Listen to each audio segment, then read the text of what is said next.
What is up, YouTube? Welcome back to my channel. What is up, YouTube? I have my lovely husband here with me today. Yep, she couldn't keep me out of another one, so I decided to make a cameo. You guys said you wanted him, so I brought him back.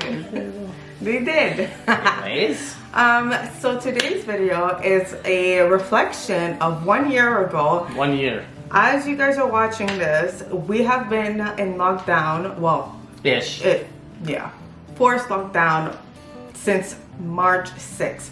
So as you guys are watching this, it's been a year since we were in a state of emergency. It was declared that the COVID-19 was a global pandemic and that we were forced to stay home. Life has been drastically different since then.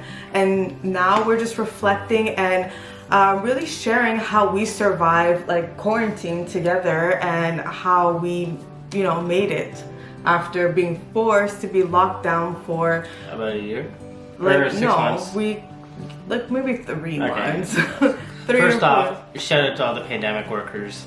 They kept it real, they kept grinding, and they did their best to help everyone else. So shout out to them first. Especially shout out to my mom, who's a nurse. Hey. I know what you had to go through. My dad, who's also working in the hospital, and I know what you guys had to go through, and it sucked. And I am so proud of you guys. And to all the essential workers, good job. So where were we in the first place?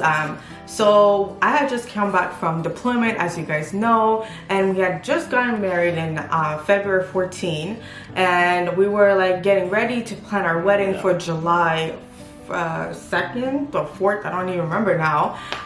So we were like, we had all these plans. We wanted to go traveling together again, and we had all these plans. And then I went to work after being on leave for like 30 days, and they're like, yeah, she went on deployment, came back from leave, and then got more time off. Pretty much. Well deserved though. But yeah, so I got to work, and then they're like, okay, like this thing is actually serious. They're saying that we have to go and quarantine at home, and so we're not going to be at work anymore. So that's where we were kind of at when that happened. Yeah, so the first thing I'll say how we survived is space. We live in a condo with a 2-bedroom, 2-bathroom. It is not huge, it's not a house. So we had to learn to give each other space, like that's huge.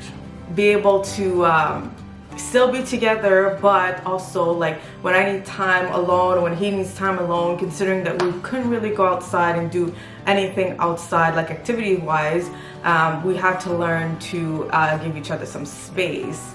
I think we managed pretty well. I predominantly stayed in the room if I needed space. We have a TV there, and he stayed in the living room where he has his PS4 and TV there to watch Netflix. It worked out pretty well, actually. Closer to the snacks out there and everything. Of course, closer to the snacks. But yeah, I think that was the first thing, is like we just learned to give each other space. Like, I don't know, like how you felt about like space wise, like was I in your bubble the whole time? No, we kind of like made our own bubbles.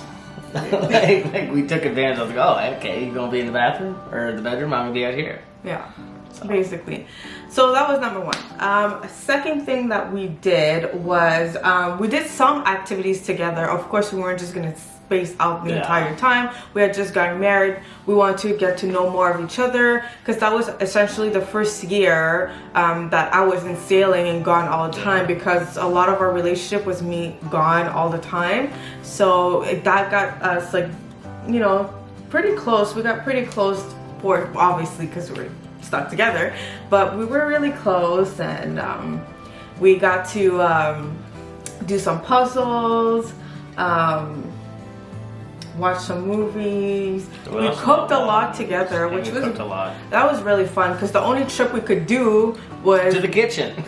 No, but also to the grocery store. That's true. Because we're allowed to go get some food, obviously. So we took this grocery store seriously. Like, we were like, alright, let's. We weren't playing around. We got a lot of snacks. Yeah, so we learned to cook together, which was really fun. And he's a real helper in the kitchen. Like, he just wants to do everything. He's just so eager. It's like a hidden secret of mine. Yeah, it is. So that was the second thing. Third thing was that we binge watched the heck out of Netflix. Everything. Yo, there isn't one thing on there right now that we haven't seen. Facts, straight facts. Like when I just found out about Blacklist, and we dummied it like twice. Yeah, that was like, we binge watched the heck out of that show. Like literally, like 7 seasons. We did 7 seasons in under like 2 months. Yeah, for sure. Like it was at least like 3 to 4 a day. Yeah, that was our show. And on then weekdays. I binge watched Love Island. Not Love. Well, actually, I did. Yeah. I think Love Island. And what's the other one that was popular at the time? Love is Blind. Listed? Oh. Love Enlisted? Love Enlisted. That's a TV show on like actual cable TV. Ain't nobody watching that. Okay. I like that show. But yeah, so Love is Blind, binge watched that. Like Tiger King, I didn't really get into it because it's kind of creeping me out. I couldn't fall asleep, guys. Like I'm so sensitive. I watch one thing and I just can't sleep. So yeah, the whole scenario of Tiger King was. Do you even remember Tiger King? I do. Okay, yeah. Not my thing. Because there's memes forever on it now. Well, that's true. Carol Baskin. No, it's the one where it's that guy. They put was it Jose Batista's face beside it? I didn't. And it was like saying they're twins or something. Oh, it's funny. No, I didn't see that one. Anyways, go check. I don't think I would even get it because I didn't watch it. Okay, go check it. If you know what I'm saying, you guys have seen it. So. But yeah, we binge watched a lot of movies and shows, and anything new that was coming, we're right there. And we naturally love movies. Before the pandemic hit, we were going to the movie theaters at least once or twice a month. Like we watched probably once a week. Like honestly, probably once a week. You think once a week? At least twice a month. Okay, at least every payday. Any movies that was like lit, we went and watched it. True. Yeah. So that was the third thing we did to survive. The fourth thing was we took a lot of time for walks and spending time with God, of course. I think I got the closest to God during COVID because we were forced, we had time, there's no excuse of no time anymore, so we really got to like read the Bible together, do devotion together, and that was really nice. You really got into your new Bible. I bought him a Bible for men, and he really got in my zone. Yeah, he really got into it. It was like a really, really peaceful time, and we went out for walks. We would walk to this grocery store that's not too far away and walk back, and it was a good walk, good time. At least we could see the outside, honestly. That's seriously true.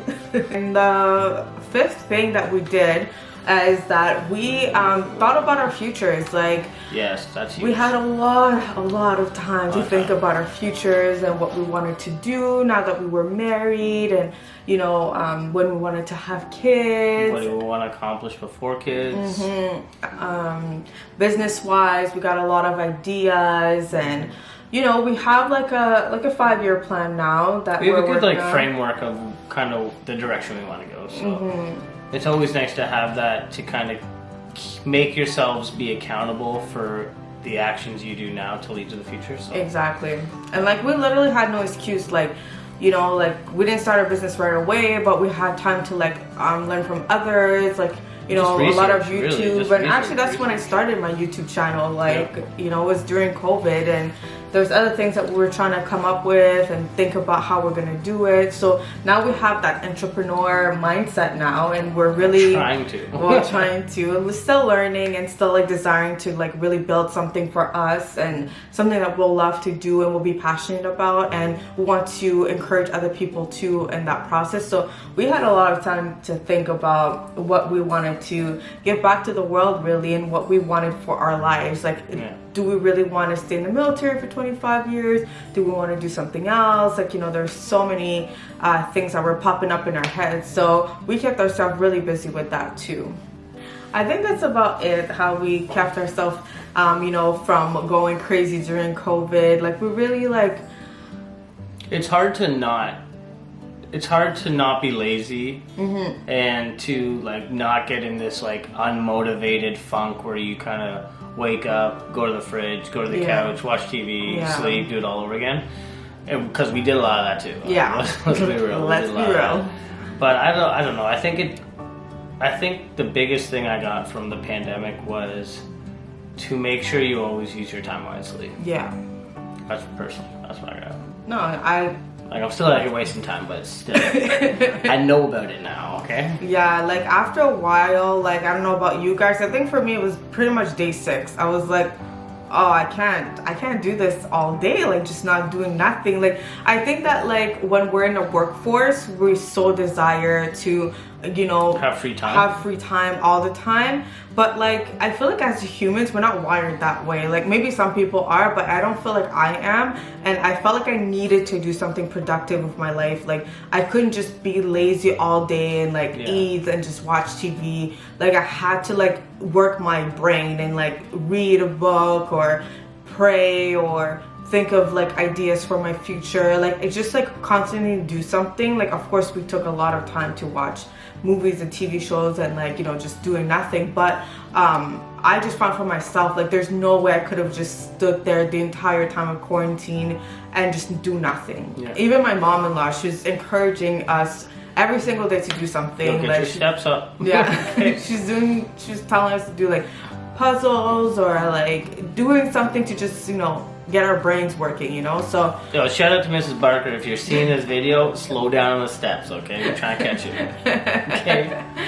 But yeah, so that's pretty much the video that we have for you guys. That's personally what we did to survive, and we really did want to be a part of the statistic. Thank you. Of divorced people, you know, like that kind of sucks that a lot of people got divorced. But if anything, I find that we got really closer. Yeah. We know more about each other. We have more patience for one another. Because let me tell you, being stuck in a house, I do a lot of dumb things. Okay. So I really test it. He's good. But yeah, so I hope you guys enjoyed this video. Shout out to the person that gave me the idea for this video. And I hope you guys come back next time. Like, subscribe, and also, if you're here supporting Tom Brady, let's get a thumbs up here because that's 7 Super Bowls. So, anyways. Thank you guys. Bye.